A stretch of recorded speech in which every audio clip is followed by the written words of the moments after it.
Is 7:01. It's 7:01. Let's proceed. I better start this, right? Yes. Let me see if I can do this right. I don't have a gavel, so welcome to the regular meeting of the Design Review Board on Tuesday, August 3rd, 2021. This meeting is hereby called to order. First item is, are there any staff communications to the board at this time? There are. So the first item is me. So thank you. My name is Leslie Mendez, and I am privileged and honored to be the new planning manager for the city of San Rafael. So I have come here from decade and a half of kind of project planning experience, majority of it, and most recently at Berkeley and previously at the city of Pleasanton. So I am super excited to be here with you guys tonight and in the future. So thank you. The next is just a little FYI. Last night, the city council did approve the general plan 2040, as well as the associated precise plan for the downtown. So that is super exciting as well. In 2 weeks on August 16th, they will have their second reading, which is pretty procedural. So that is some news. The other thing is, this is more departmental news, but as you probably have noticed, we've been a little short-staffed and we're slowly filling our ranks. So we are currently hiring for an assistant and a senior planner. And we have just extended an offer that was accepted to a housing manager. So we're excited about that.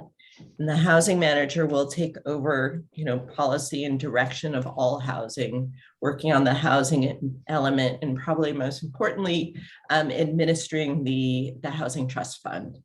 And just a note of clarification that the funds in the trust fund we'll be sending out an RFP, and it is earmarked for affordable housing projects. So I think there might have been some discussion that it could be used for rents, but it cannot. So it will be there to offer assistance to developers of affordable housing projects. And I guess my last thing is, well, actually two more things, and this has become more tentative. City Council was going to begin a hybrid meeting starting in about September. Now with new restrictions in place that may or may not come, but so this is maybe just a cry wolf thing, but anything that happens with the boards and commission will happen after it happens to council. So just if you're interested, keep your eye on what's going on in council. And I have a feeling the September one may be postponed a little bit, but we'll keep you noticed. And then the last thing, this really is the last thing.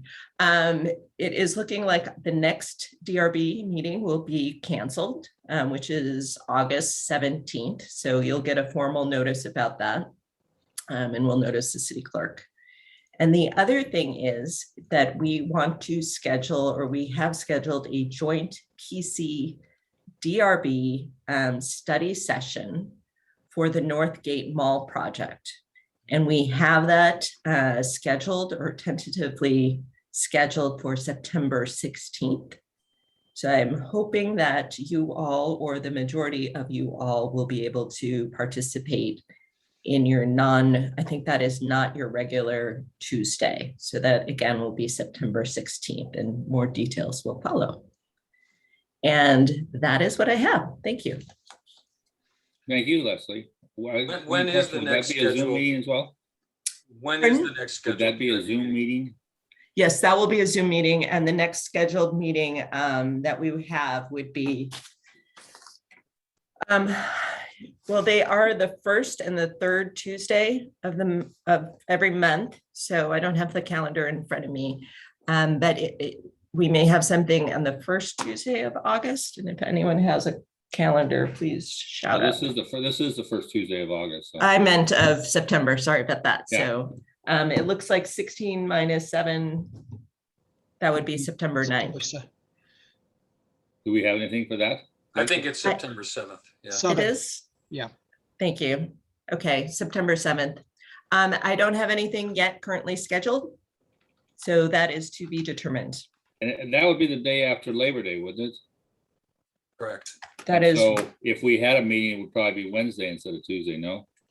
Because doesn't everything get pushed back a day? You are very correct. So that would be the 8th. You're right. Thank you. Thank you for bringing me up to speed. Well, it's- That's exactly why I asked the question. Thank you. Yeah, thank you. I have a question. Yes. September 16th is Yom Kippur. It's one of the Thank big you. holidays of the Jewish calendar. Thank think, you. I think and it's the biggest one. A point of clarification, I think the date's actually September 14th. It's a It's Tuesday. the 14th. Oh. Thank you. Look at me and all my dates messed up. Thank you, Steve. Tentative date for the study session. All right, September 14th, 14th. Yom Kippur is on the 16th. 16th. Great. So there will be no conflict. I'm totally confused now, so please send us. a I will memo. send out, yes, I will send out a memorandum because I've proceeded to fully confuse you. All right, thank you, Leslie. Yes. Are there any board communications to staff at this time?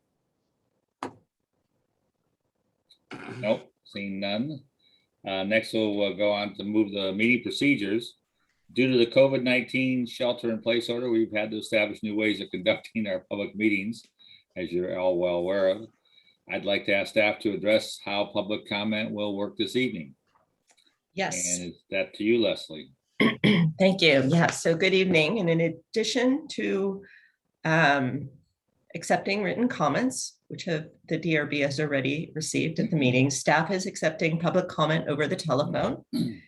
This meeting is being conducted online through Zoom, and members of the public are invited to participate via conference call at the following phone number: 669-900-9128.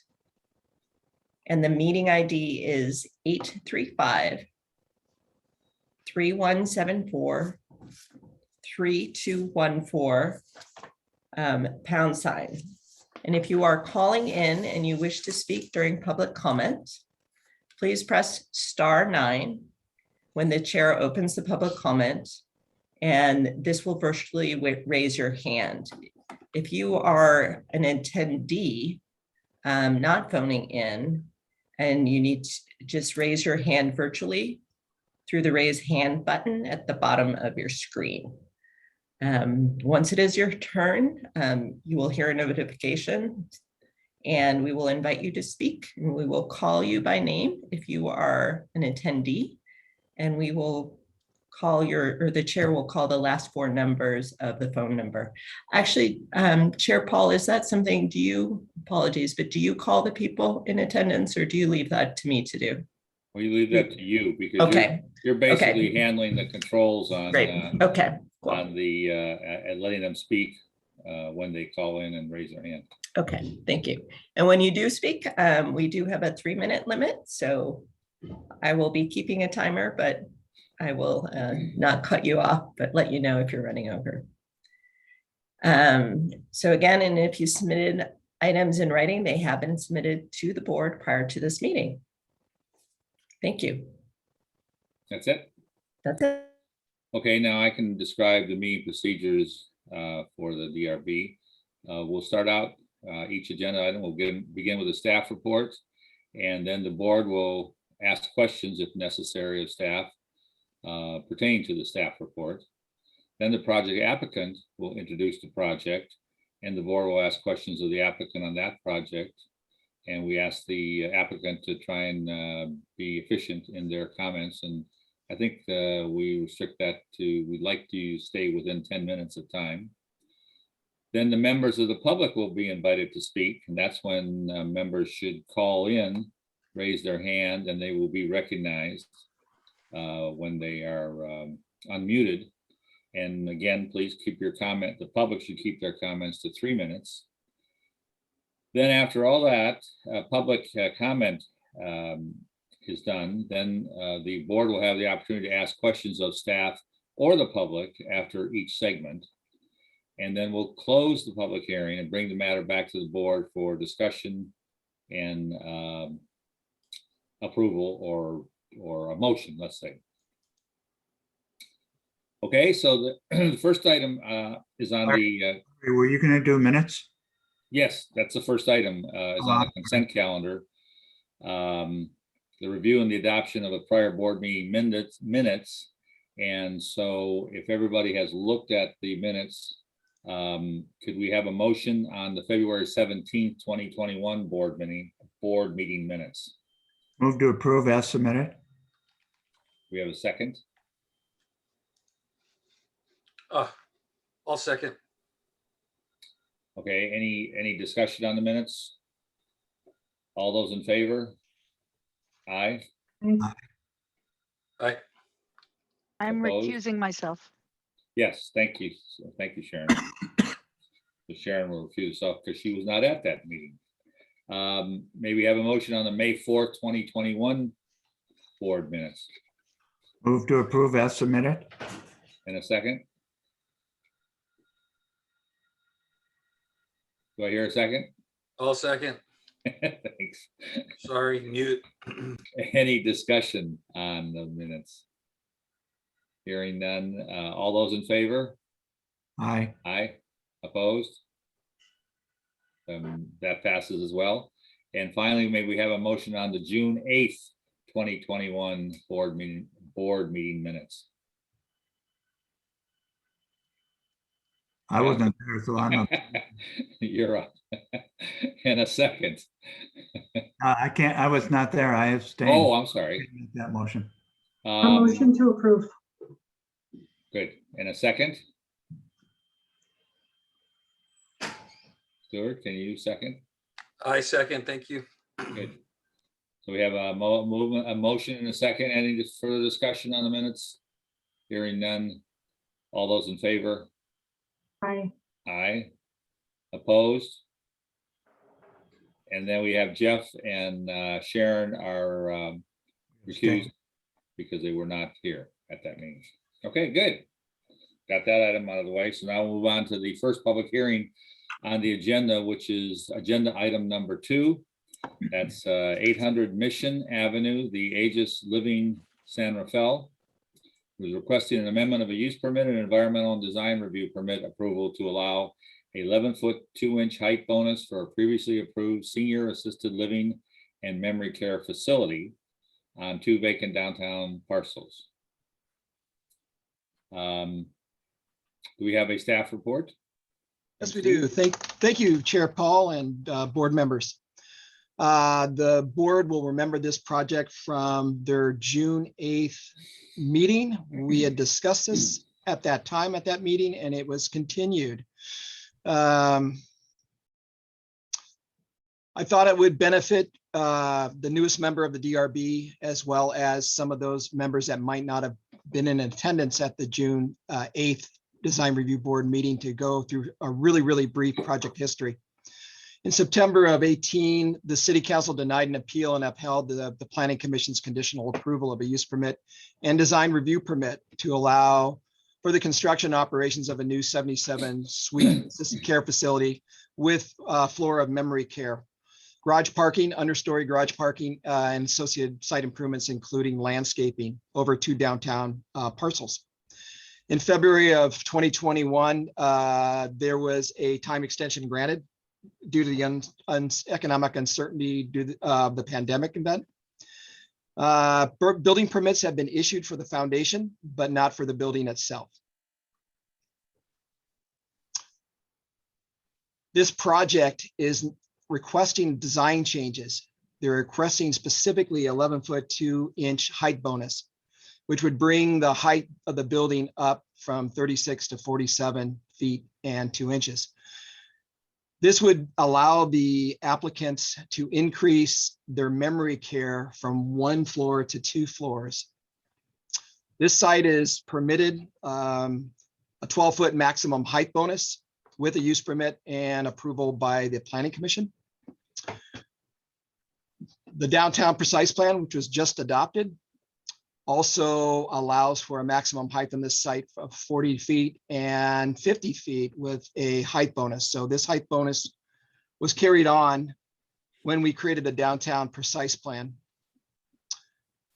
In addition to the height, the unit count or the suite count would increase as well from 77 to 103 residential suites, if you will.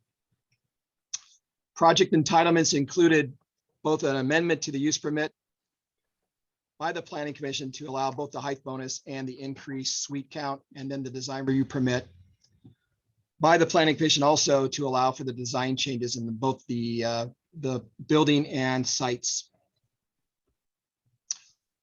At our last meeting on June 8th, the design review board provided the following comments.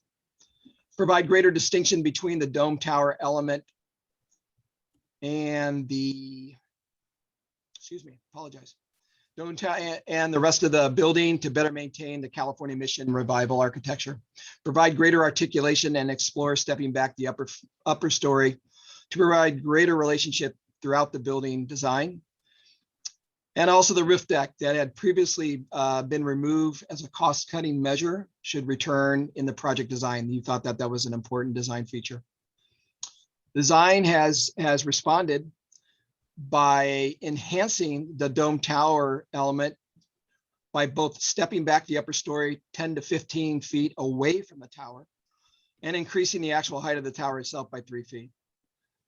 Stepping back also corners of the upper story, an average of 6 feet along all the building elevations. Installation of large metalwork screen structures along both the west and the north building elevations. And as mentioned previously by staff, the roof terrace, the prior roof terrace that was approved for this project was relocated from behind the mansard roof parapet that was principally along the Lincoln Avenue elevation to a patio terrace that's now going to be pronounced around the dome tower and will be visible along both Mission and Lincoln Avenue frontages. This project continues to generate considerable amount of public comments. Staff received 18 public comments since our last meeting on this project, 14 in opposition and 4 in support. Opposition, their arguments are, or their comments are that additional building height is excessive, site and use requirements require comprehensive redesign, and the perceived traffic, parking, and water impacts should be mitigated. Those comments that are in support state that the height bonus continues to promote an attractive California Mission Revival architectural design on the site, even as a taller building. Staff's comments are that we find the design changes respond well to the direction provided by the board to reduce the scale, particularly the upper story. The reduction of the perceived mass of the building accompanied by the increase in articulation along all is increased by articulation along all building elevations. And then staff still believes that it adequately relates to the predominant 4-story and 3-story scale along the existing development immediately adjacent to the site. The board will find a 4-story scale immediately to the west along Mission Avenue and a 3-story scale predominantly along the Lincoln Avenue frontage. That concludes staff's quick introduction of the design changes, and I'm here to provide any other comments or any anything else that I can possibly explain about this project.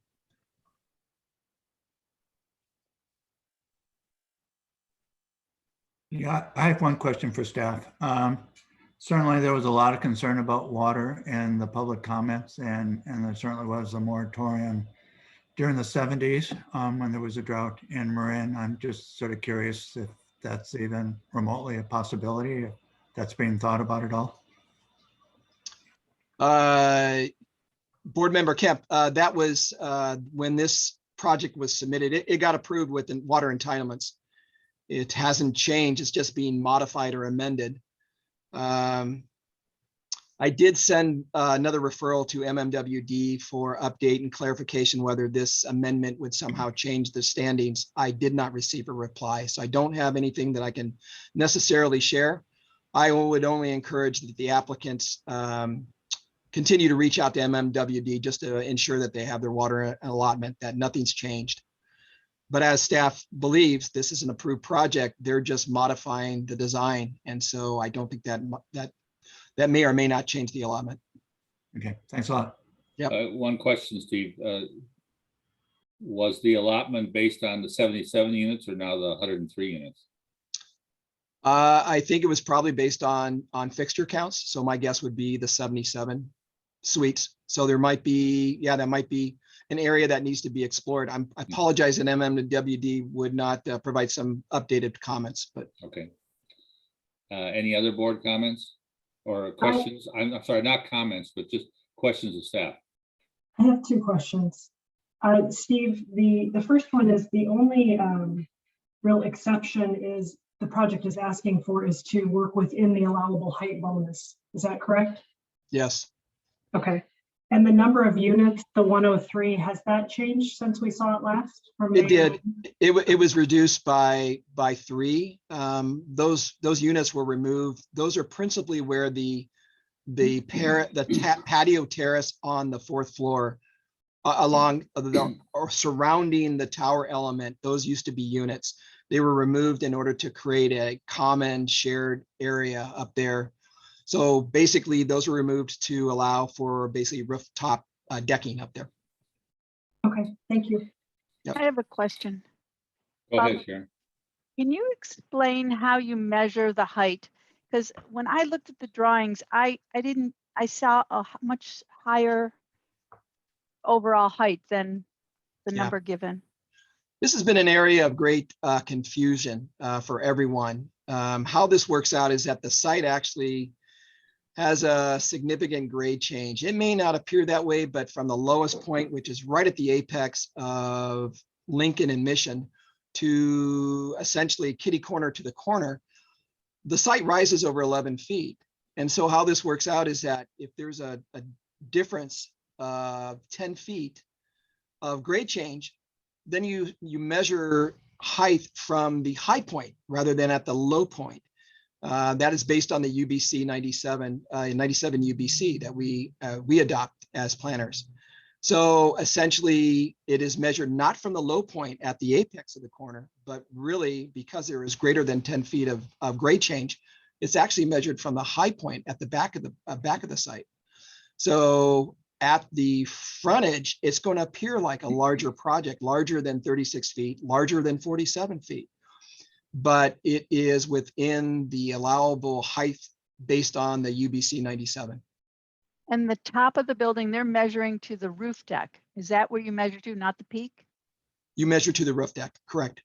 You don't Okay. measure to the parapet top. You don't measure to the little architectural features such as the tower element or anything like that. No, And not the roof peak, but the deck of the roof.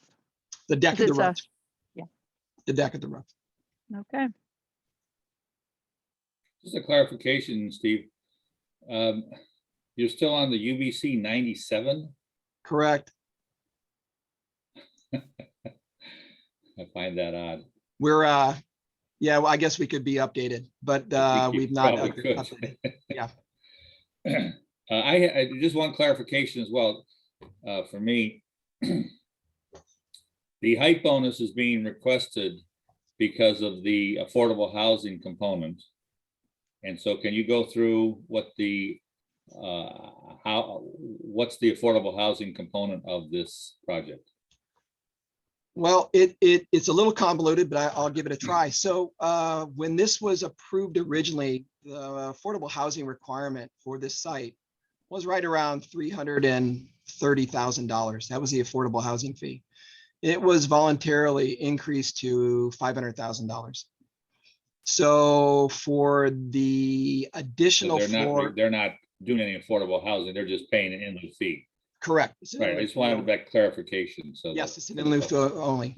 Okay. Nothing developed on site. So this will continue to be an affordable housing in lieu fee. It'll just be increased. Staff have any other questions of, I'm sorry, does the board have any other questions of staff? No. All right, let's go to the applicant. Who would like to present this latest update of the project? This is Brian Ziegler with Aegis. I'm the Director of Development with Aegis Senior Communities. And I will kick it off. George Sigourney is going to do the presentation from Anchor Moyson Architects, but I did want to just comment on a couple things. First of all, thank you very much, Design Review Board, participants from the public and the city staff. Before George begins, I want to thank you again for your constructive comments on June 8th. We took those to heart went back with the architects and carefully studied the building and compared the character of that previously approved design that had high marks and was appreciated by the design review board. And we tried to get those back into the building that you're going to see tonight. George will lead you through that. We believe we recaptured that essence of that building and actually made some improvements over it. And George will talk about what those improvements are as well over the original design.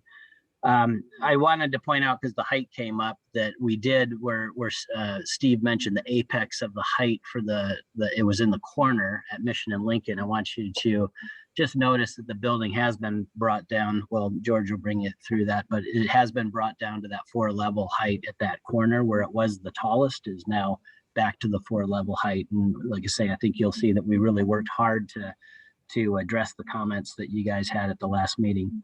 And then just lastly, I'm going to clarify some confusion regarding this project that's not necessarily the design review board's review area, but at the same time has been brought up in conversation last meeting and also with public comment.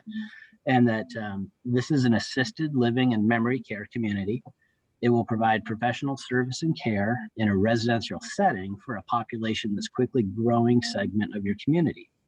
The units do not include kitchens, and very rarely does a resident own a car or drive. Typically, if we have a 2-bedroom unit, maybe the second occupant will drive, but it's very, very rare that we have anyone driving in the community. All meals are served in the dining room, and we provide transportation for our residents.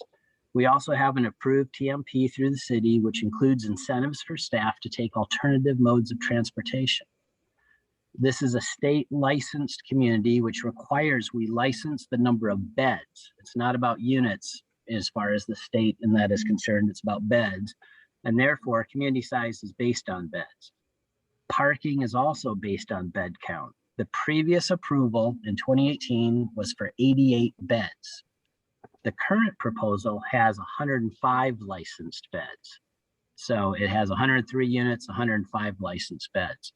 This is an increase of 17 beds, and the entirety of the increase will be in the memory care portion of the building where residents do not drive. The increase will be served by 5 additional staff members at peak shift. The approved parking generation analysis for 88 beds requires the provision of 31 parking spaces at peak shift. The revised analysis indicates a need for 37 spaces at peak shift, and we're providing 40. So I hope this clarifies some of the issues we heard that came up. I know there's a whole bunch more, but I just thought those were key ones. And I'm going to turn it over now to George Sigourney at Ankrum Moyson Architects to discuss the subject of tonight's meeting, which is the design. Thanks. Thank you. You are hearing me, aren't you? Yeah. Great. Yes, so thanks, Brian, and good evening, board members. I'm George Signori I'm a design principal at Ankrum Moyson. You remember Lori from the last meeting. She's unfortunately on a previously scheduled vacation, but we've been working together on this for the past several months. And I actually was on vacation during the last hearing, so I did miss out on all that fun. But I did review the tapes. So all kidding aside, I will be walking you through some exterior views in just a bit. But before I do want to reiterate what we heard from that June 8th meeting, and then kind of walk you through our responses. It was suggested that we try to maintain the overall scale and mass of the original 2018 design and focus on adding the needed extra floor to the top of the building, possibly even stepping it back a bit. The tower had lost its prominence in the last go round, mostly by nature of the rest of the building sort of coming up around it, kind of engulfing it. It was pointed out that the roof terrace was a significant loss as well. We were asked to look at trying to break down the mass of the west and north facades facing the adjacent neighbors. And lastly, we were encouraged to maintain the dome on the smaller tower facing Lincoln, as that gave the building a nice bit of articulation on that end of the building for those approaching from the north. So we believe we have addressed all these comments and are excited to review the project once again with you. From this view, you can see that the tower has regained its visual prominence. In order to achieve this, we did two things. We brought the primary cornice down to its original location, articulating that earlier four-story feel.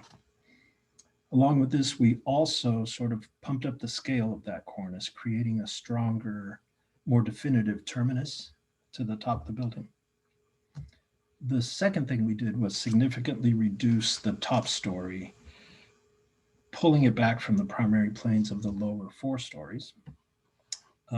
This story is also rendered in a slightly darker tone of stucco to help it visually recede and sort of break away from the main building. It also has a finer level of articulation with these wooden columns carrying this beam. And those beams support these projecting rafter tails along this more delicate eave line. At the tower itself, we pulled the top floor back even further, creating this large upper terrace that was lost in the previous design. Locating the terrace at this level actually does a few things for us and really improves on its previous location when it sat up on top of the roof. First, it eliminates the bulk and the clutter on top of the building created by the stair and elevator overruns. Also, from experience, we found that by locating the terrace on a floor with residents, it'll get significantly more use than if it were isolated up on the roof. Another sort of fun thing that we're now able to occupy the tower and use it as a sort of covered outdoor room. And lastly, but maybe most importantly, the roof terrace at this location does a great job of helping to break down the scale at this important corner. One of the great things about Mission Revival architecture is that it is always made up of simple, symmetrical, static shapes, usually placed asymmetrically on a building.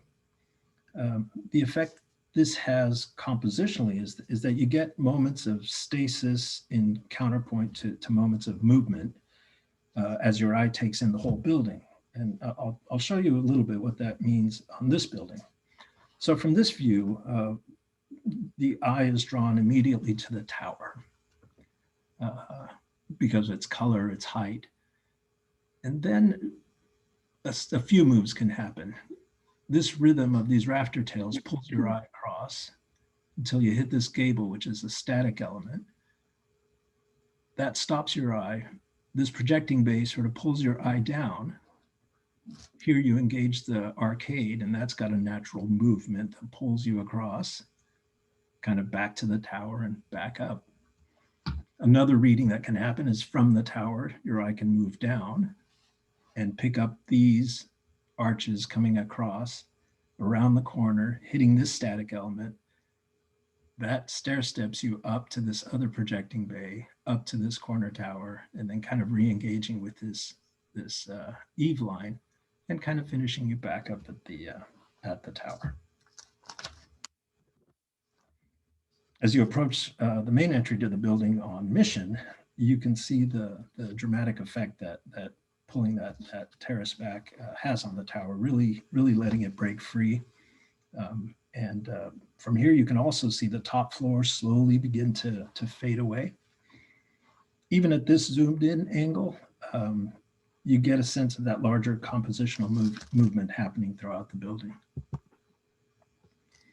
This view approaching from the west on Mission shows how we've broken down the mass at this end of the building, acknowledging that important relationship that this building has with the neighbor to the west. We've brought this gable down to its previous location and also eroded these corners on the top floor, diminishing this overall mass. We've also articulated this facade with some traditional Mission Revival stucco ornamentation and introduced trellis that will add some green softness to the center of this wall. This view as you approach from Lincoln shows that we've taken a similar approach, being mindful of our relationship with the neighbor to the north. Here we've diminished the size of the corner tower. It used to be a broader thing. We've kind of squared it up, cut back the top floor at this back corner, and again, reduce the mass of this north facade and added a similar stucco ornamentation to the one on the west. Here again, you kind of get a sense of that movement from the corner tower to this gable, stepping down again, coming across the roof and back around the corner.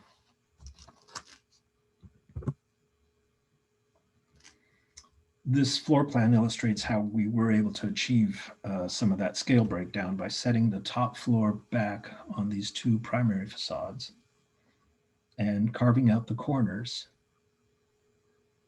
and reintroducing this large roof terrace, if you will. That's, as you can see, is easily accessible to all the residents.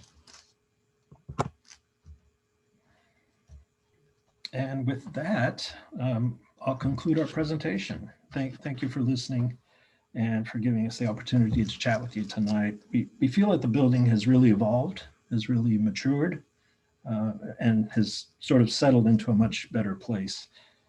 In no small part, because of the feedback that the design suggestions we received from this board. We feel it'll make a great addition to San Rafael and in the future, hopefully become another landmark in the city. So thank you. And we look forward to hearing your comments. Thank you. Are there any questions of the board for the applicant? Yeah, I have a quick one. It's just real simple. On the mission side, what's the dimension of how far back that fourth story steps back from the upper level?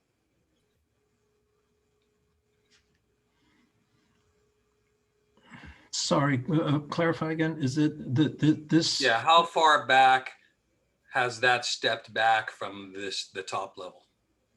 I believe it is, Ryan, you'll have to help me if I don't recall. I believe it's 4 feet here and more at the corners. I think it's 6 feet from the west facade. Okay, thank you. Yep. I have a couple questions. Go ahead, sir. The gable roofs you mentioned that are shown in this view, are those tile or wood, or what's the materiality of those? They're wood fascia and rafters and tile roof. Okay. And then was the fabric awnings that are shown on this side wrap around the north for a little bit? Was that done for like environmental shading reasons or more for aesthetic reasons? Well, a little bit of both, actually. I mean, it does, you can see it does kind of create that movement, that rhythm.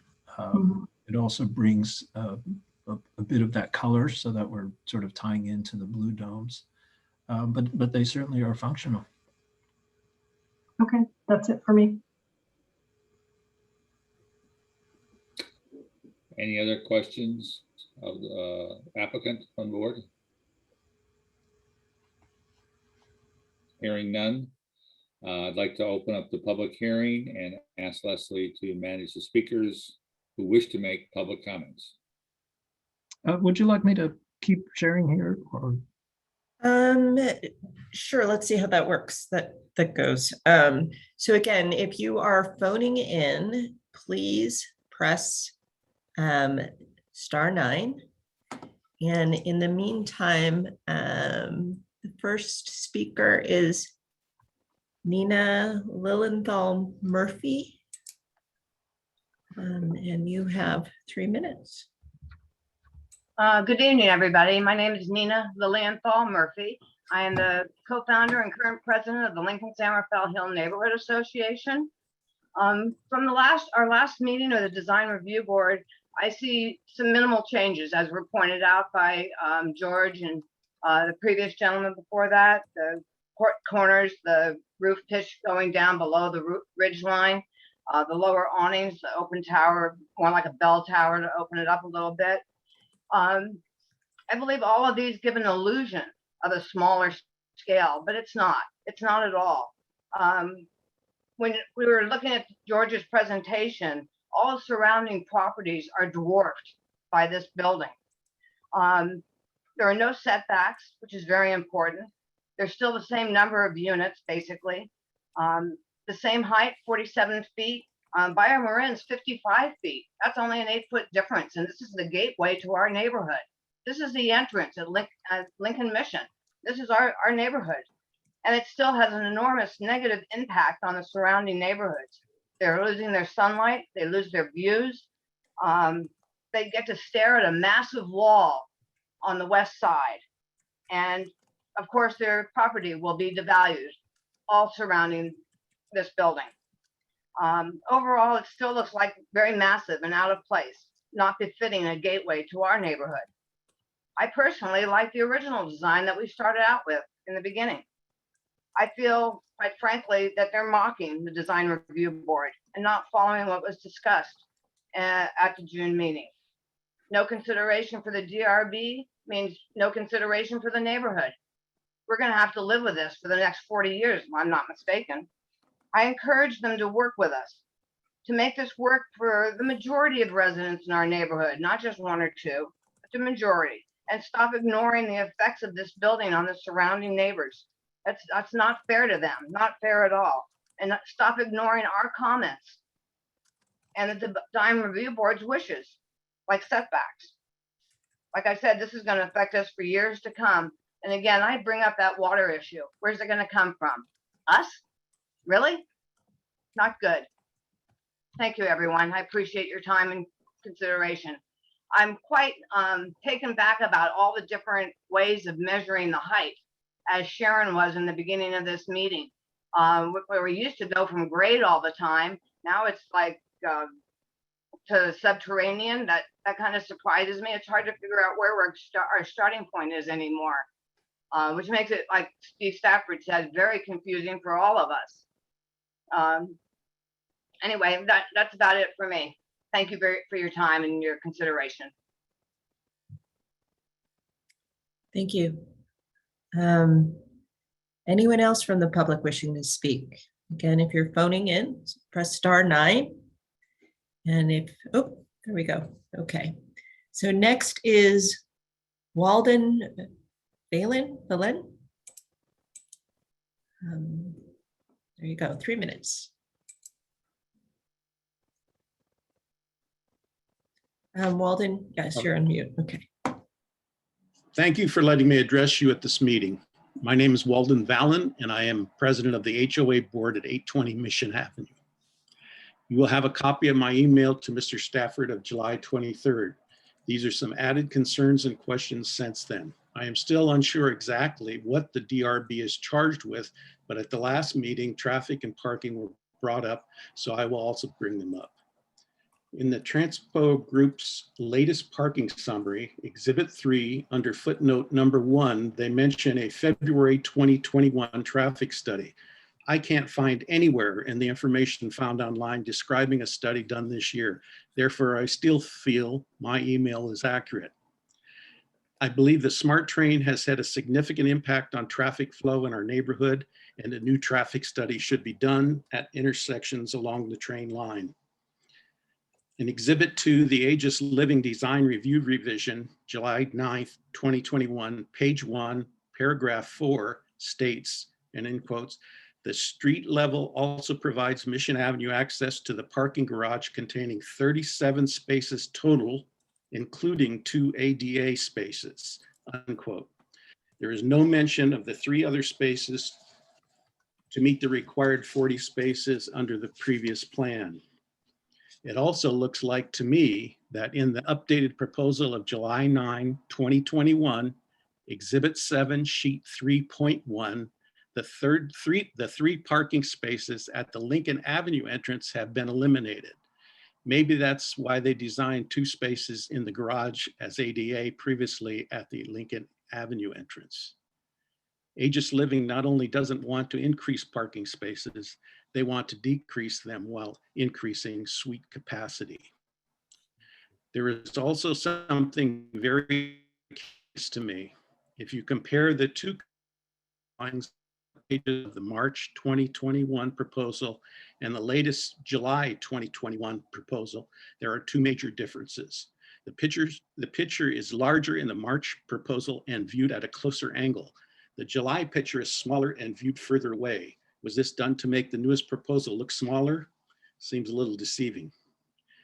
This project was with the added floor and totaling of 103 suites is still too large and blocky and does not represent or harmonize with the neighborhood, or is it an inviting entrance to downtown San Rafael?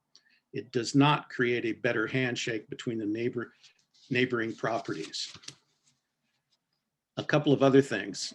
At the time of the approved versions of the plans, why were there no shovels put in the ground, i.e. construction started at that point? Are story poles required when additional height is being requested? Please consider the number of parking spaces and the setbacks at the two next properties on Mission Avenue compared to the Aegis proposal. As I said in my email, this project from Aegis does not pencil in for us with the added floor, not for our growth in our equities. Again, thank you for your time and consideration in this matter. I'm looking forward to hearing any responses from Aegis or the DRB. Thank you. Next is a phone-in call, and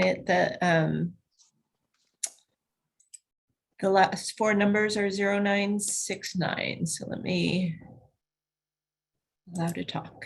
There you go. You are on mute, and I think you have to press *6 to unmute. There you go. Thank you. Yes, can you hear me? Yes. Yes, thank you. I agree with the previous two callers. I would also just like to comment on the illusion of measurement that is created by setting a zero line at some mystery spot in space, which is actually not going to exist once ground has been broken.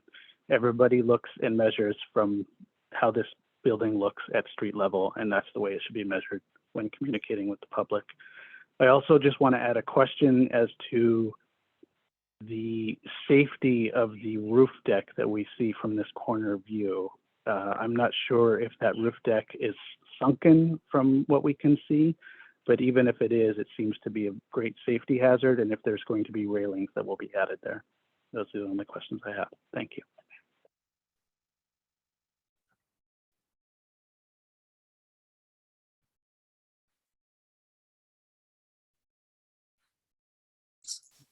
Thank you. Sorry, I was muted. If there's any other member of the public that wishes to speak, raise your hand.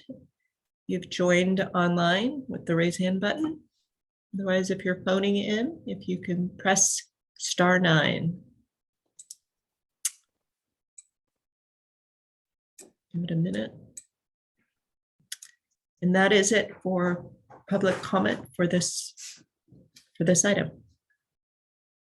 Thank you, Leslie. Therefore, we'll close the public hearing and bring it back to the board. Do the board members have any questions following up of staff or the applicant? I have a question. I'm sorry, I'm new to this. Oh, sure, go right ahead. Was the smart train and the traffic included in the study for this? Because I think it was approved before SMART started in operation. Well, SMART was in operation, but Steve, can you answer that as far as the transportation study that included public transit on SMART? Yes, I think the SMART train was just starting to run the tracks at the time of original approval. But remember, there was an updated traffic study submitted that was reviewed by the city engineer. And that at that time, the city engineer accepted the information, the guidance, both the all the information that was in the traffic study, the city engineer adopted and found to be credible and following typical standards for traffic engineers. Okay. Any other board members have questions of staff or the applicant? I don't see any others, so let's bring it back to the board to discuss the project, and if you have any further comments on the project before we decide what to do with it. Sarah, would you like to start? I started last time. I think Stuart should start. Okay, Stuart, He's up go right for it. ahead. Sure, I don't mind starting at all. You know, just a couple comments to the public. We aren't allowed to talk about the density or the parking. I do have a little heartburn about the amount of parking, but it's not on the table for us. What is on the table is the bulk and mass of this building and what we commented on regarding the design before. And, you know, and I was pretty strong about my comments, so I'll remain firm about them. I do think the applicant has very well addressed things like the tower element and the massing on the Lincoln and Mission intersection. I think they listened carefully. What I am seeing as just kind of not quite getting there for me architecturally and articulation wise is along the Mission side. That upper level really, to me, looks like it needs to be stepped back even further. It was stepped back maybe 4 or 5 feet here. It needs to go back another 4 or 5 feet. If some of those units need to turn sideways and maybe we lose a unit or two to get the massing right, there's just, if you look at your own renderings on sheet 8 of your drawings, the renderings really speak for themselves. And I think architecturally speaking, everyone might, you know, realize that that box on top looks exactly like that. It looks like a shoebox on top of the top element of the building. It's taking away from the gable. It's not quite working. It's on the right track, but it's not quite there. If it was pushed back further from that vantage point, I think that I think the building would be leaning a lot more towards what we approved a few years ago. But it is a significant improvement over the last meeting. I just personally feel like it needs a tiny bit more. And those are my comments. Thank you, Stuart. How about you, Jeff? Jeff, can you hear us? Unmute yourself. I still gotta find the buttons. Yeah. Yeah, I agree with Stuart. I think the 5th floor is fairly nicely integrated on the corner and on the Lincoln side, but you know, I keep looking at the Mission side and it just looks a little bit awkward. It just, you know, it just seems that, you know, the box, as Stuart called it, encroaches on the gable and it just looks plain awkward to me. The other comment I would have, it doesn't show any planting on the roof deck on the 4th floor, but I think there's been enough architecture there that that's the intention. One of the other comments from the public is kind of the lack of outdoor spaces and perhaps the quality of the experience in some of those outdoor spaces. 2nd floor deck has quite a bit of planting. There isn't anything on the 3rd floor deck that marries up to the dining room. I know it's not really big, but I would encourage you to at least get a few planters out there and green that up a little bit. And those are my comments. Thank you, Jeff. Are you ready now, Sarah? Yeah, I'm ready. So I agree with Stuart and Jeff. I think the modifications were, you know, the result of good listening, and I think they are making the project more successful. I think that step back on the Mission side, if it could step back more, would have a really big impact, and I think it might add nice usable terraces to those units. I know the ones that were on the corners have small terraces, but if the doors swung in, you know, maybe you could get like a little patio furniture out there that could be kind of nice, and maybe there's more of those if you were to step it back a little bit. I think the other thing I appreciate are the, in regards to how it looks, the elevations that you did of the previous submittal and the new submittal. I think those were really helpful, and I like the de-beiging of the project overall, and then setting that top level back. I think that's also adding to the success of the massing overall. And then I did have one like nitpicky comment on the tower. There are these small windows that may be the result of a stairwell or something that are super close to the tower that I feel like are just kind of squished into it. So not a major comment, but I think it would read better on that side if they had a little bit more space between the tower element and those openings as they're nicely articulated themselves. And then I really like the way that the trellises were added. I think there was some mention of this big facade, and I think you've made an attempt to break that scale down and to add some greening on that side in 2 locations. So I think that's a nice addition in this version. And I think that's the end of my comments. Thank you, Sarah. Sharon, would you like to give us your comments? You're looking at with fresh eyes, so. Yeah, I am not sure where to go. Can I come at the end? You are at the Or end. is this the end? Oh, You're the end, and then I follow up as chair. I usually have the last thing to say. oh, okay, okay. I don't want to usurp your spot. Oh, no. Well, I am coming at you with fresh eyes. I see a large expanse of no windows with that archway kind of recessed in, and then, you know, some kind of planting. It's not neighborly, in my opinion. It's a big back end facing your neighbors. I'll leave my comments there. That's it? That's all I'm going to say. Yep. Oh, okay. Okay. Well, thank you, Sharon. Well, I would agree with the other members that I think the applicant has done a very good job of responding to our previous comments. I think that the changes that have been made have really helped the project immensely. I particularly like the fact that we kind of eroded the building around that tower to make that tower more prominent and got a roof terrace that probably will be a lot more usable than the actual terrace that was on the roof to begin with. It looks about the same size, so I think that we haven't really lost much there. And I think eroding a couple of those corners have really done wonders for relating to the view from the southeast and the view from the southwest.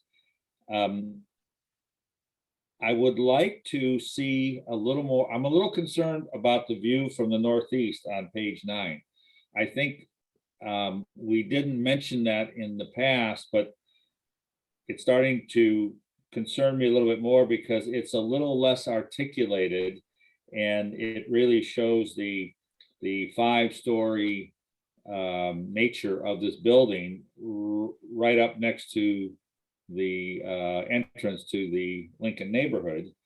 And I'm wondering if there could be a little more effort put into articulating that northeast corner, both facing Lincoln and also facing north. It's not a blind wall, but it's, you know, it's the back wall of the building, because that's going to be seen from coming south on Lincoln through the neighborhood. And it does appear that appears to be the most massive part of the building now, whereas the rest of the building has been very delicately articulated without losing too much.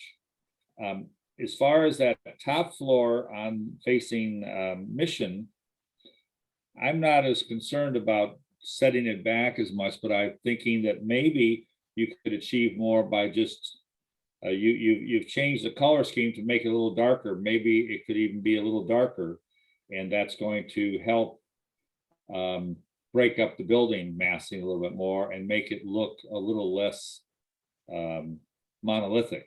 And I think that's where the northeast corner elevation seems to be more monolithic. There's not a lot of detail or articulation there with either decoration, cornices, belly bands, something that I think could be worked in there that would make that much more successful, as where that's the piece that the Lincoln neighborhood is going to see first as they come into the city. So anyway, those are my comments. Thank you all. Steve, can you summarize our comments? Actually, I'm gonna let Leslie do Or is that. that Leslie's job? I'm sorry, Leslie. That's all right. I was all willing to let Steve take the helm there. So I'm going to summarize as the best as I can, and then please add in or edit as you feel. So these are the themes that I see in common, that the applicant was responsive to the previous comments from the DRB, and that is well appreciated. That especially, no, let me get this right. The setback and the kind of, so I say the eroding way kind of around the tower has helped both in kind of making the tower more prominent, and has provided that rooftop terrace that is a benefit and appreciated. There is still concern about the massing as viewed on Mission Street, and that could use more articulation and perhaps a different, an increased setback. The shoebox, I guess that's the top floor, to have it, it's detracting from the gable roof. And if it were set back additionally, say 4 feet, it could also provide perhaps, what do we say, terraces up on that side. And then particularly the southeast corner. Now this is where I had a little trouble with the corners. The southeast corner is less articulated, and that is the view from the Lincoln Street, from the Lincoln neighborhood, and that should have additional articulation. I think that was actually my comment. That was the northeast corner. The northeast, sorry. The southeast corner is at the corner of Mission and Lincoln, and that's where the tower is. I think we all agree that's been very well articulated. Okay, so it is the northeast corner. Yeah, but I'm not sure that was a consensus by those. Okay. So Okay. Yeah. All right. Maybe one other edit, Leslie, is I think you said more articulation on the Mission side, and that wasn't what I heard. I heard more setback at the highest level. And then I'd also add outdoor planting as much as logically possible to the decks and terraces. Yes, I think that was common. Do we have consensus on the need for additional articulation on the Mission elevation? Jeff, Yeah. Sharon? I mean, do we mean articulation? I think we talked about setting that top level back. Right. So if that's what we mean by articulation, then I just want to be clear. It doesn't mean adding more, similar to the northeast conversation. I think it was a different comment. I think yeah, I think you're right. I think we were talking about more like I heard a little more of a setback. Is that right, Stuart? You brought that up, I think, initially. Stuart? Unmute yourself, Stuart. Sorry. Still trying to get used to this. Yeah. We were talking about perhaps an increased setback of that top floor. Yeah, I mean, my feeling was just based on the question I asked, I think it's crowding that gable. I think another 5 feet would probably do the trick. It just looks like it's sort of stacked right on top of everything, especially from their own renderings. It doesn't read very well from the intersection. Are you thinking an additional 5 feet setback from That's the what I would south like elevation? I would personally like to see that, yes. And right now it's up for discussion, of course. Yeah, right now I think that's set back 3 feet, 3 or 4 feet, they said. Is that correct? Yeah, which is a token amount. So, George, is that what you said? As the architect, was that the 3 foot or 4 foot setback of the top floor facing Mission? Yeah, the upper floor, I just did a quick measurement. It's just under 3 feet. 3 feet. And so Stuart, I'm trying to clarify, Stuart, you're thinking that 3 feet's not enough, but additional 5 feet would make it an 8-foot setback? Yeah, I mean, I'm just going to speak frankly. 3 feet on a building of this mass is token. It's not meaningful whatsoever, in my opinion. Yeah, I would like to see it pushed back in a manner that's meaningful, and what I personally felt I meant the last time we discussed this. I know they got a height density bonus, which they got a second floor, and I believe my exact comment was, just because we get an additional floor doesn't mean I want to see it. So of course I'm going to see it. Of course we're going to see it, but I believe making the building even slightly more pedestrian, like any other articulated design on a slope like this, is not out of the question to step the upper floors back. So something more meaningful than 3 feet would be appreciated.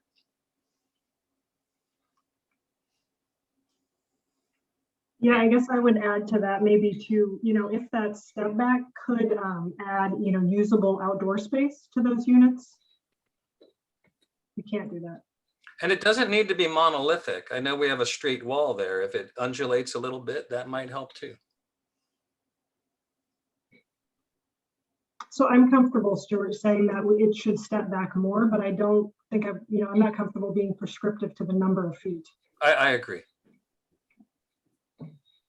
I guess one question I would ask also is how beneficial is some of the, it's one thing to do a setback, step back, or whatever you want to call it. Another thing to actually make a patio there for people in an assisted living facility. Is that practical?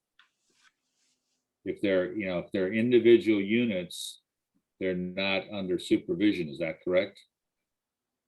Whereas the common rooftop terrace is, I assume, more supervised? But can I answer? Yes, this is please. Brian. Sure, we do it both ways. They can have outdoor decks and that, so it really becomes a construction, because that floor plate on the floor below has to be thicker, because you have to have the tie. So it gets a little tricky for us, but it's not. I would love to have the option of doing it, because it has a lot of strings you start pulling with constructability. Mhm. Yeah, you're doing a deck over occupied space. So I think maybe it's to consider outdoor patio or additional planting as a part of that setback. Yeah, so I guess our comment is, if we could have the option to do it, that would be great. Okay, so I'm hearing consensus that there's a desire for an additional step back on that top floor facing Mission, but we're going to leave it up to the applicant to study that a little further. Is that correct? And additional landscaping on those setbacks, and also that terrace deck around the tower. Is that correct? We all agree with that? Anything else? Is anybody concerned about that southeast elevation? Nope. Okay. Is that the one with the big arch and the trellis, and it's just a solid wall? Yeah. I'm concerned. Okay. It's massive, and I wouldn't want to live next to that. Yeah.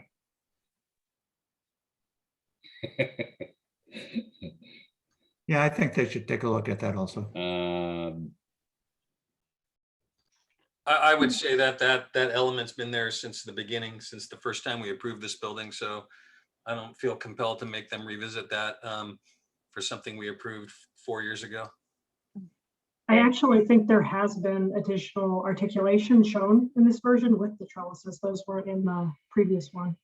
So I think that's already been added. All right, well, I think we have at least Jeff and myself and Sharon asking for at least another look at it, another bite at the apple, so to speak, as long as they're going to review what we've also asked them to do on the Mission elevation. So I think we have consensus that the Mission elevation should be taken a look at that 4th floor, or that 5th floor, the top floor.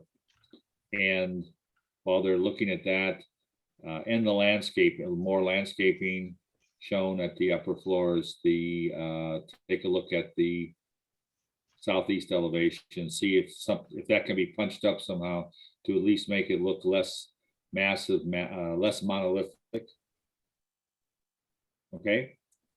So with that, do we have a motion or something to continue this item, to give them further look at this? I have a recommendation.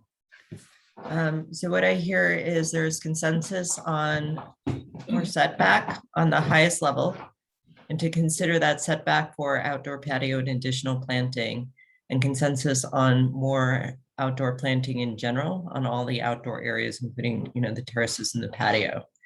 And then there is a recommendation to consider revisiting the southeast elevation to include even more articulation.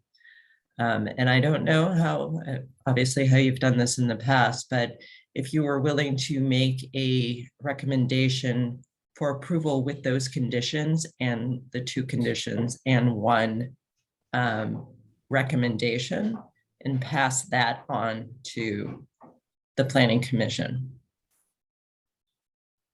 Can we get a clarification? Can we? Yeah, through the chair. I did have a question. I believe you guys are all talking about the southeast, but I think you were talking about northeast. I think we're getting a little bit. I'm sorry, you're right.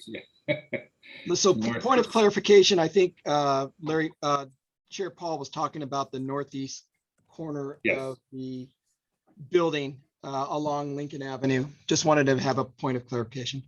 Thank you, Steve. Yes, that's right. To make it very clear that we're talking about the northeast corner of the building, which is facing Lincoln. Okay, so what I'm hearing is it possible that we could make a motion for these, with these recommendations, to send it on to the Planning Commission, or does the DRB would like to see first what the result of this exercise is before we recommend it to the Planning Commission? Okay, would someone like to make a motion either to approve this project with the recommended design changes and let staff judge that? Or do you want to continue this project for these recommended changes? Steve, you're continuing as our planner on this project? I am. Well, I'll make a motion. I'll make a motion that we conditionally approve the project tonight based on the consensus items as outlined by our planning manager, and allow the applicant to work with staff with our intent on these comments. Second. I'm sorry, do we have a second? Second. Sarah, second, okay. Is there any discussion on this motion? The only thing I'd like to say is I'm going to vote against the motion because I don't feel comfortable in this large a project not coming back to us one more time, because this is a very prominent site and I'd like to make sure that it's going to be right. But I think they've done a good job so far, but I would like to see it once again. So yeah, I agree with Larry. I think some of the things we're talking about are still fairly significant, so I don't feel comfortable. I'll vote no against it also. I don't feel comfortable with it not coming back to the DRB either. any other discussion on the motion? Is there a way we could make you feel more comfortable, like to put more clarity to the clarifications? Or is it really about seeing it again? Well, for me, I mean, it's we're trying not to.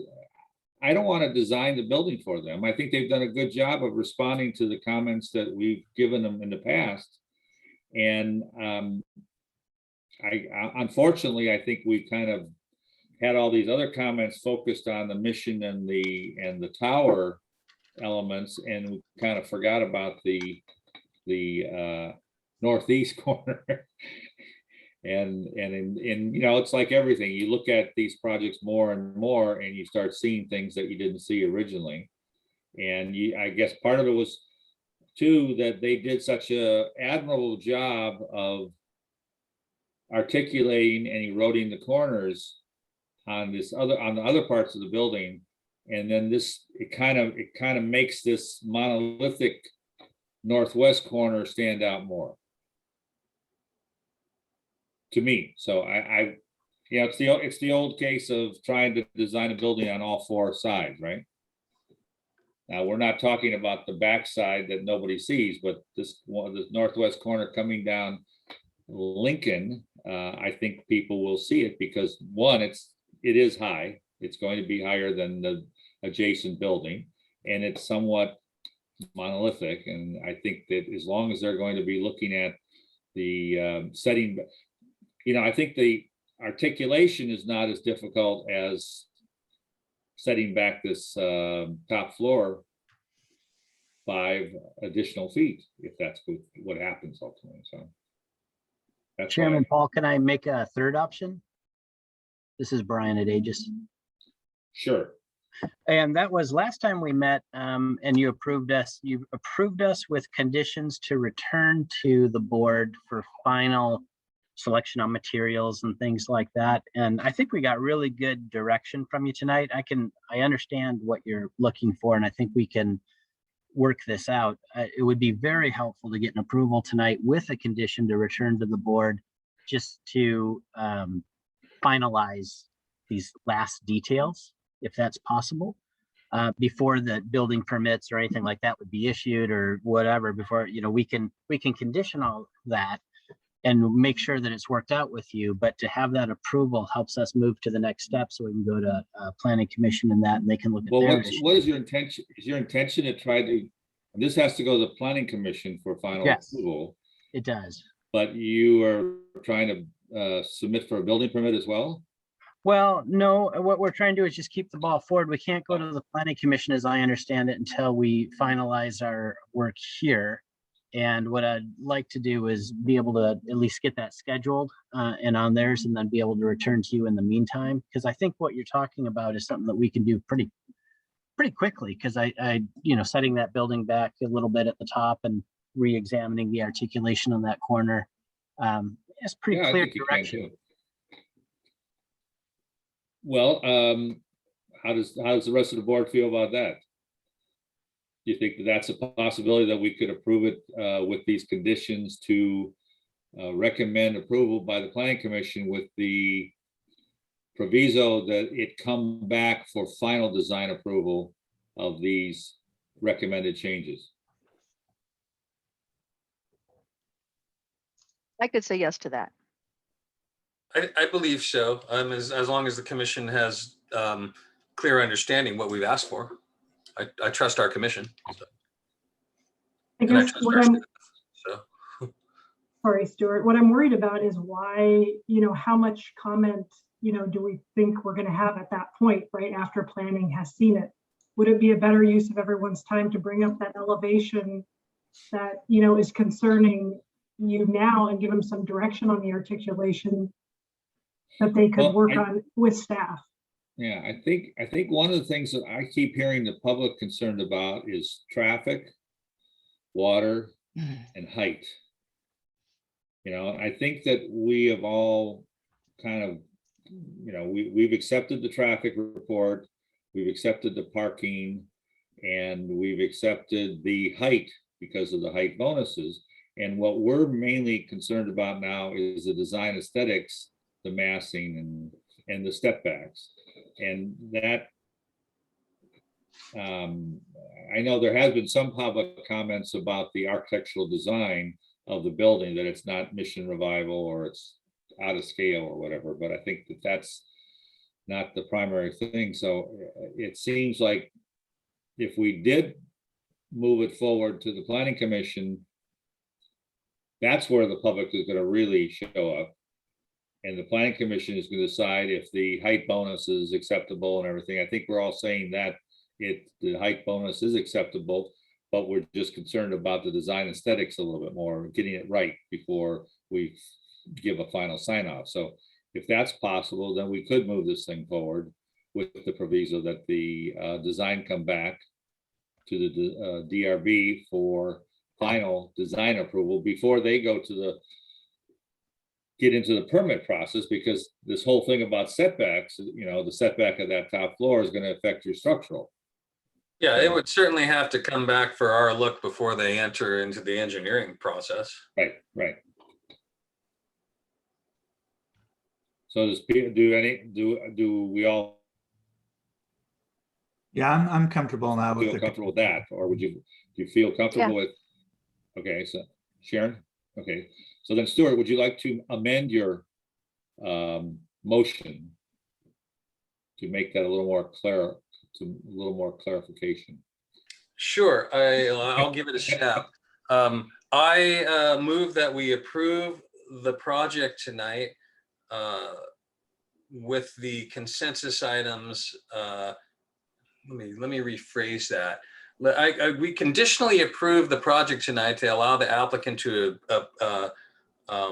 address the consensus items and bring this and work with staff and bring this to the Planning Commission with a final review of the design review board on these design elements. Okay. Prior to issuance of building permit, correct? I would say prior to submitting for building permit, because right. They're engineering. Yeah, we don't want them to change their permit drawings of their engineering. Yeah. We start it until we get that setback straight. If I need to articulate that all better, I can rephrase it. Yeah. Sarah, you were the second. Are you? Yeah, I guess I'm just feeling a little uncomfortable that they're coming back again with new comments today, Next time we see new comments like that, doesn't seem like the process needs to make progress. And I'm feeling fine conditionally approving it for them to work with staff. So if the only way to get everybody comfortable is to have them come yet again to confirm those decisions, I'm not sure what kind of impact, the group will feel comfortable having at that point, or if there'll be, new comments brought up based on the conversation today. So to Leslie, how rapidly could you get it back in front of the design review board? I mean, that would be a question for Steve and the applicant. They have to submit it, they have to notice it, and then we burn 6 weeks or 2 months. Correct. You're looking 6 weeks out, yes, minimum. Well, I mean, could we do it as if we continue this thing to a date certain, we don't have to do a re-notification, do we? Since everybody is here right now and anybody in the public should still be a part of this, if we did it for a date certain to the September 14th meeting, was that the one? Either September 8th or September 21st. Right. I mean, could we do it if we did? Because what Brian is saying is they could do this fairly quickly, this redesign. So is that a possibility, to just bring it back as a date certain rather than have to renotice everything? Heck, I'll come back in 2 weeks. Like, is that possible? Steve, Leslie? It's possible from my end. I think we need to get a weigh-in from Brian. Possible I don't for know. us. Yeah. I just don't know how quickly he can turn it around. So, Well, George is the architect, right? or George. How fast can you draw, George? George is upset now. Feel a change order coming on. Yeah. Well, who was the other architect? She's on vacation right now, right? Yeah, she's the smart one. When she comes back, just say, you got to do something. If I can make a recommendation, if we are going to come back to a date cert, then I recommend no earlier than September 8th, only because staff still needs to put something together, and even though we're saving on noticing, I think September 8th we would be more comfortable with. Well, would you need to put something together as a staff report at this point? Because I mean, you've done these staff reports, and all we're That's really true. talking about is a few architectural details, basically. Okay. We could do a memorandum. We should have something. So if Okay, the, that's fine. the architects could get it done within 2 weeks, the latest. Well, 2 weeks we'll be meeting. So on the 17th, and we're trying to make August 17th, then No, They I would thought we have- were making.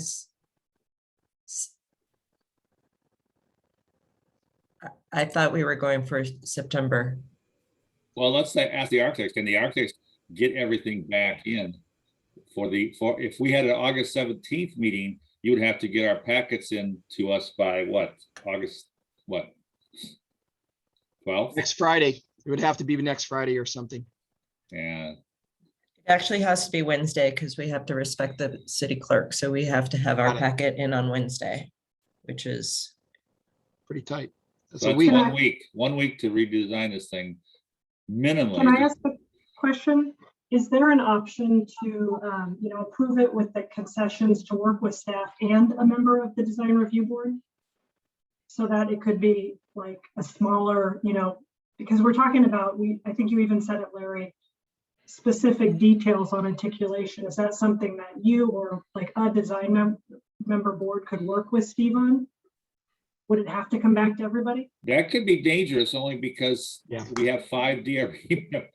Yeah. And everybody might have a different take on what they do.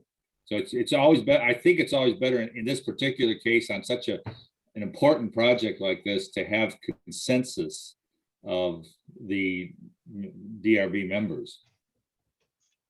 And then it becomes more bulletproof when the public says, well, why was this approved? You say, well, because Sarah got it. She approved it. All right, so then going back, I think we've still got 2 options. We could either bring this back to a date certain one last time before the DRB and then approve it to go to planning commission, or if it makes more sense to go to the planning commission with a conditional approval that it does have to come back for a final review by the design review board.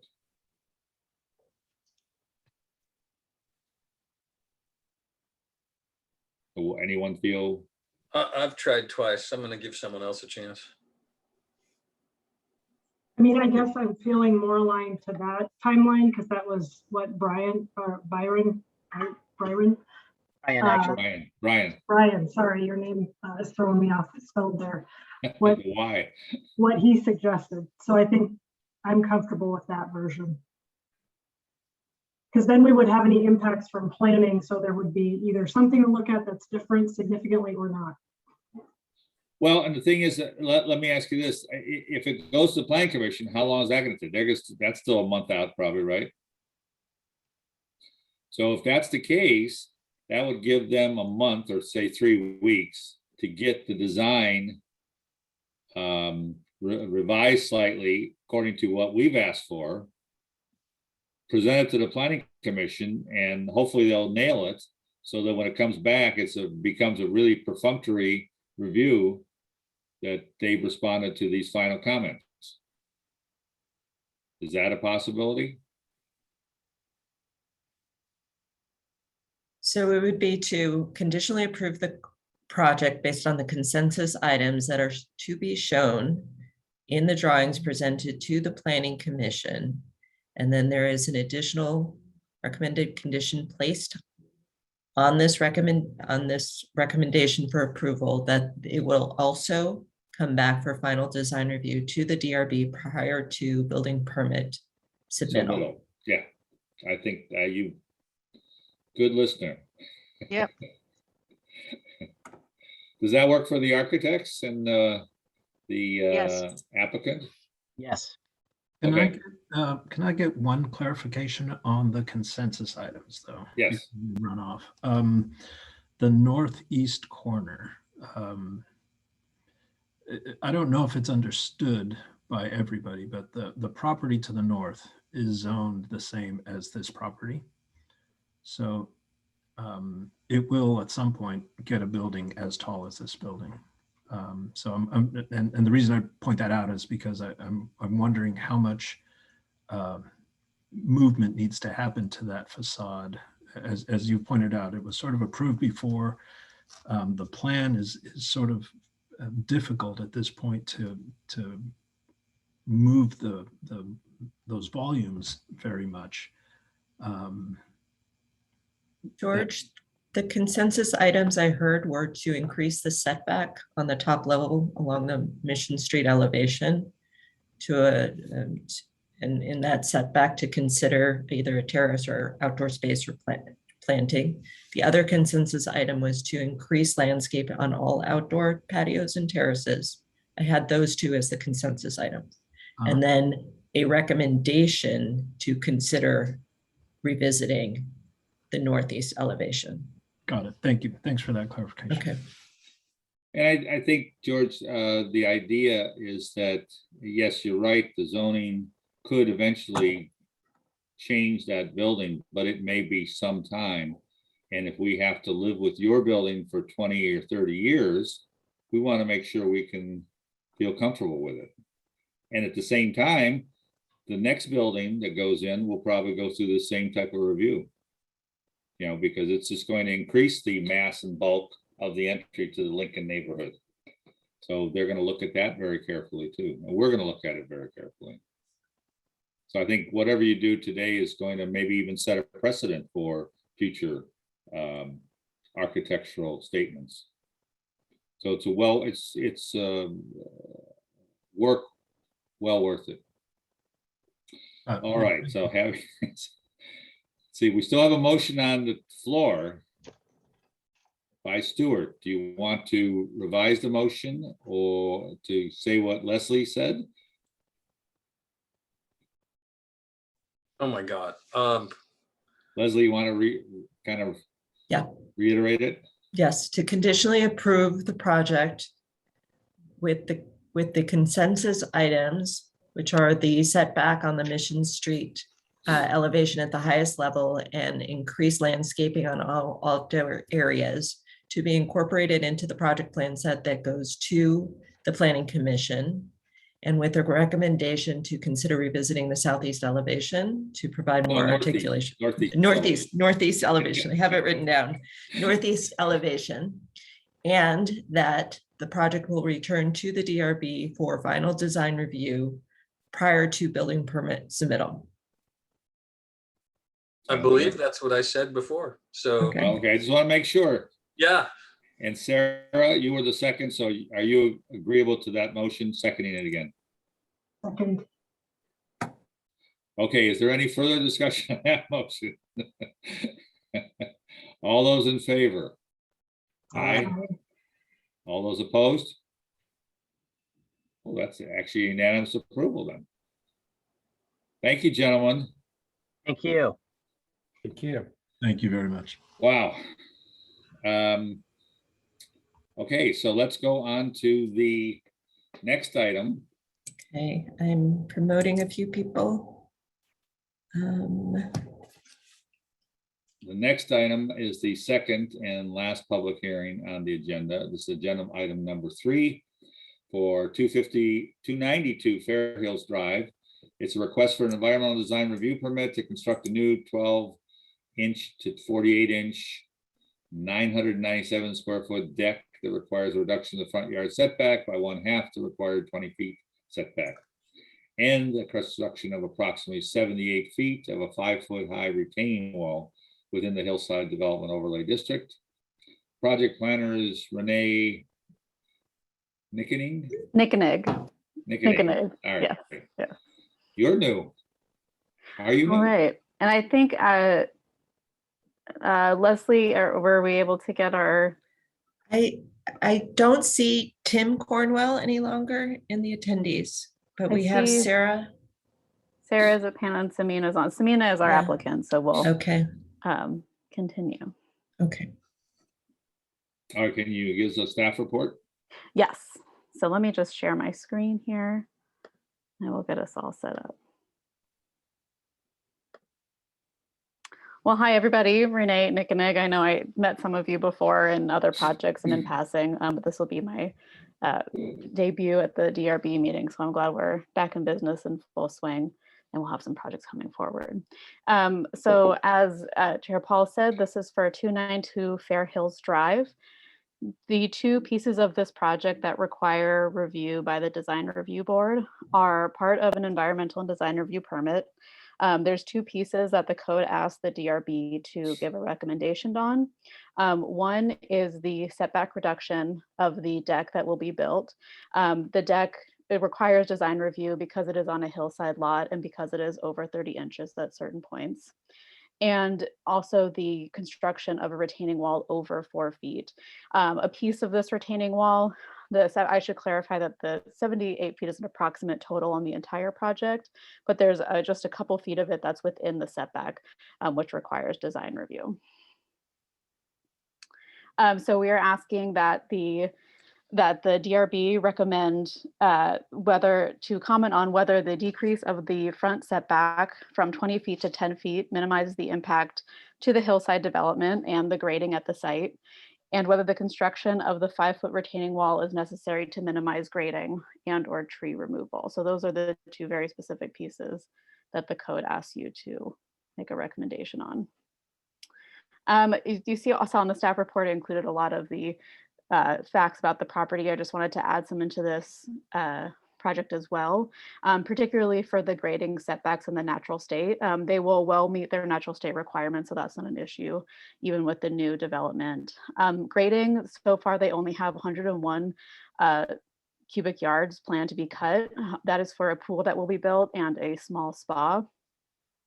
And then the setback requirements as well. The existing residence, excuse me, well meets the existing requirements. The front setback currently required is 20 feet, and this is requesting a reduction of 10 feet. The side setback does not need to be reduced. The wall that will be built into it just needs design approval. So this is the project site to give you an idea of how this site is situated and how it looks, which is important to the construction of the deck. You can see that it is a very odd shaped lot. You can see in this photo a little bit that this small area, can you see my cursor? Yeah. Okay, good. I think this aerial helps to illustrate that the portion of the lot where the project will be done and where the residence is a small flat portion, and the majority of the lot is landscaped hillside, well, natural hillside still.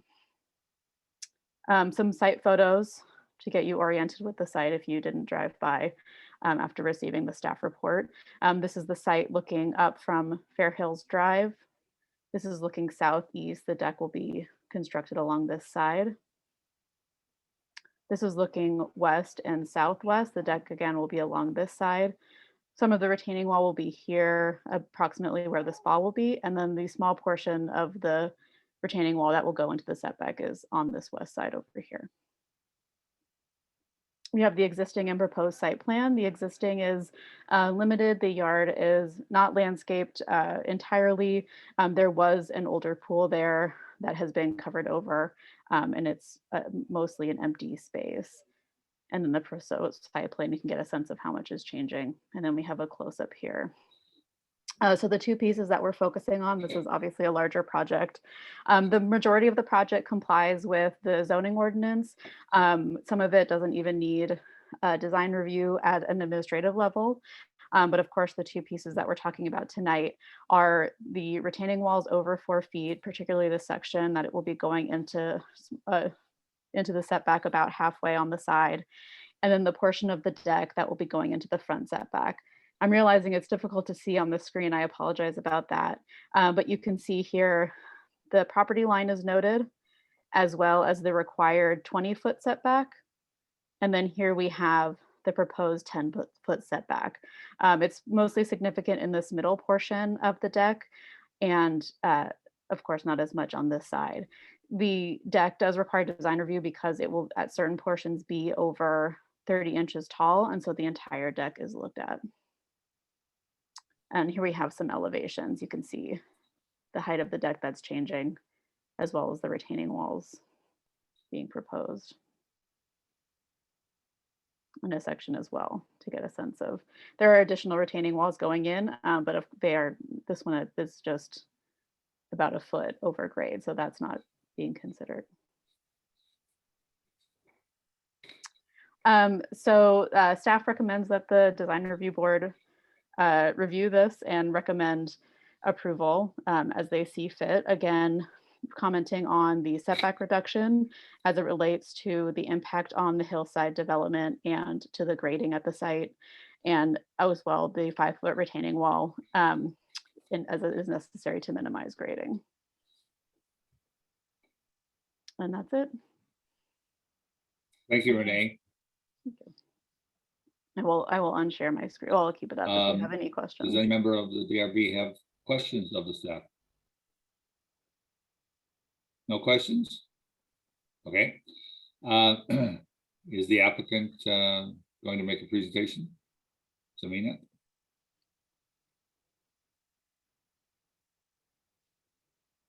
You have to unmute yourself, Samina. Oh, There you there I go. Sorry. There I you didn't go. hear you. Hi there, Commissioner Paul. Hi, Commission. Hi. Or Design Board. I know. I'm on Long the other time side no see. now. Long time no see. It's really good seeing you guys. I'm missing out on all the fun. It's making me nostalgic.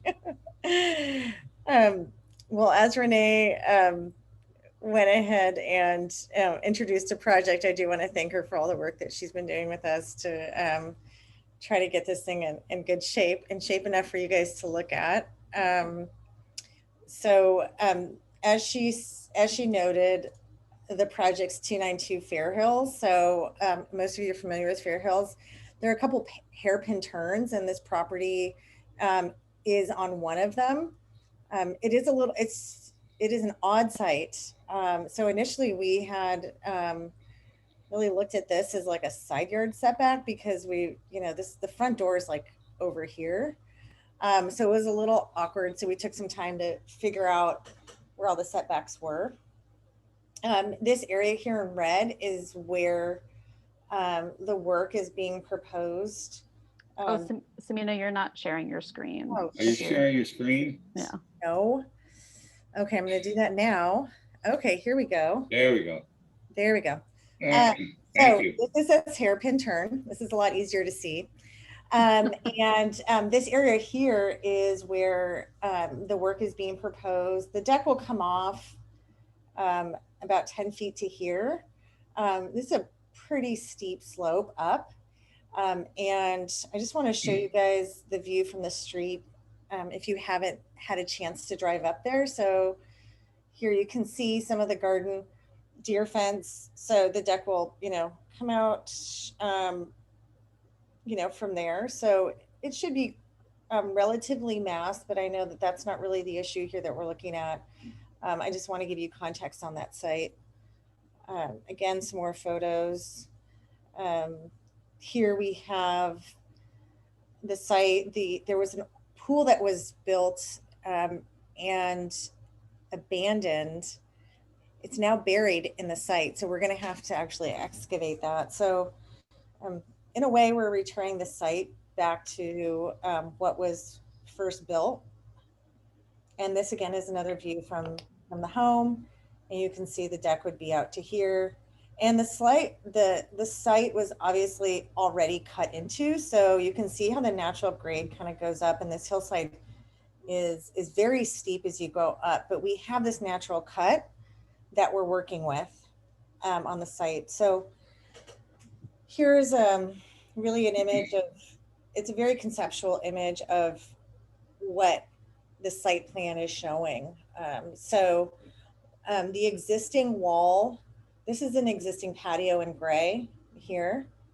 And that flat part of the site exists here. And we're proposing to, let me go ahead and go over here.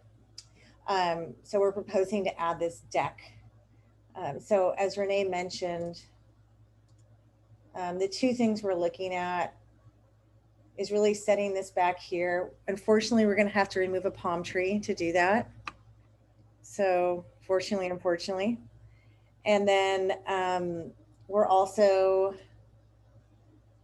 have 5 feet here so that we can create space for the spa. And then this will be a pretty short wall. I mean, it's mostly 12 to 30 inches at the line of the deck. And then, you know, the deck is about 4 feet off grade when it gets out to here, 6 feet out to here. So yeah, we're asking you to look at this and hopefully approve some of the, you know, the modifications or the variances that we're looking at here. So it's really this corner here with that retaining wall and then the deck. That's what I have for now. Okay, Samina, thank you. Does the board have any questions of the applicant at this time? I have one. The staff report said there was some tree removal. Is the palm tree the only actual tree that's being removed? Are there others? It doesn't look like it because the site looks pretty bare in that area. Yeah, the site is really bare in that area. There's currently not really any plants that are planning on being or trees being removed.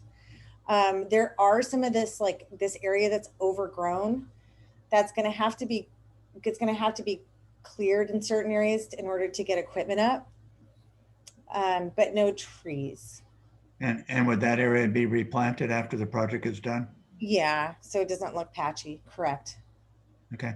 Yeah, I'm probably okay with the palm removal, as you might guess. Mm-hmm. Really? Really? That's all I got. Any other members have questions of the applicant? Question. Is the, so in that view you were just showing the photo, is the corner of deck that we see, is that like a rendering of the proposed, or is the new intervention shown in any of these photos? The new intervention is not shown in any of these photos. I can show you another photo. So if you see this deer fencing here, that corresponds to this here. And the wall, there's a wall right here in this photo, and it extends out probably another few feet. And at the end of that wall is where the deck starts. So the deck's going to start at about this agave. So if we go back to the other photo, and I can even show you on the packet here,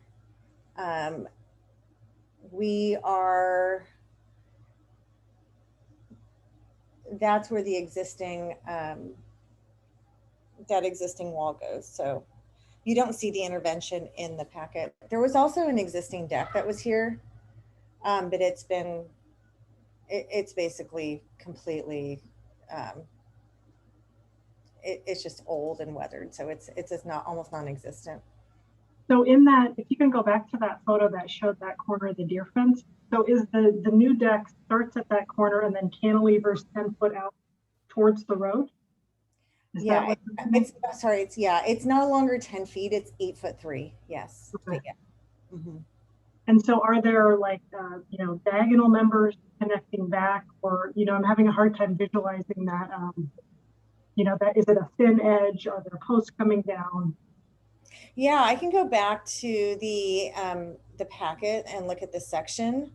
So there are actually going to be members that it's still being designed right now. So there has to be, this section really isn't showing what we're looking at now. We're looking at piles currently that are going to be driven in and actually being used as the shell for the pool. So that's what we're thinking right now. So we're not going to see all this, but there is going to be, you know, the structure for the deck that comes out, and then there'll be e-pay above it, and a really almost like a fine guardrail. So I can show you some images that we included here. So really like cable rail and e-pay. So it should kind of hopefully blend into the landscape that's below and not really attract attention to itself. Okay. I have a question. Yes, Karen. What kind of screening will you have on the pool equipment? Likely a, a 50%, like an area, like a mesh screen that's painted, that has a, that's perforated enough to allow air movement through. But we haven't gotten that far with the screen. Because that's, I think, the first thing you'll see as you're driving by will be underneath the deck, you'll see the pool equipment. We're hoping not. We're hoping that you don't see any of that because of all this planting. If you stand on, this is from the street, it's hard to tell if you haven't driven past it, but like the grade goes up very sharply.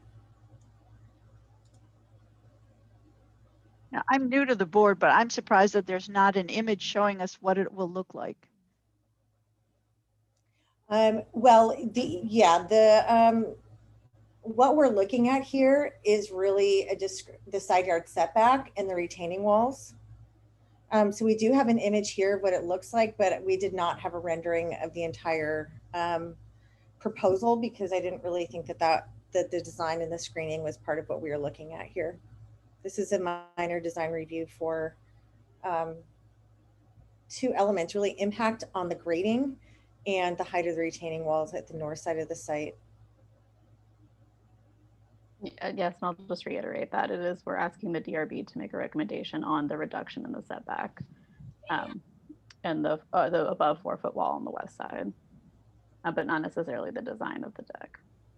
But the setback of the deck is in that, the reduction of the setback that's being asked for, right? The deck's coming into that setback. Mm-hmm. Correct. Yeah. Yeah, I mean, the way that is written is really like the impact of the grading within this area.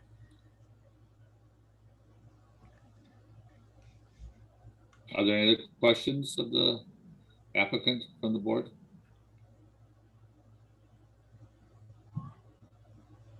Hearing none, let's open it up to the public. Is there any members of the public that wish to speak on this item? And Leslie, can you facilitate that? Yes, so if you wish to speak and you are here on the web, please raise your hand with the raise the hand icon at the bottom of the screen. And if you are phoning in and wish to speak, please dial *9, and that will be a virtual hand raise. *9 if you're on your phone. Raise hand if you are not.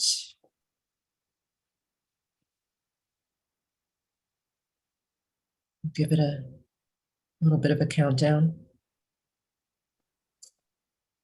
Nope, no one's here to speak. All right, then let's close the public hearing and bring it back to the board for comments. Sarah, would you like to start this time? I'll start. Oh, okay. Yeah. I think it's on its way to being well designed. I think you're using high quality materials. I think it's going to be a good project.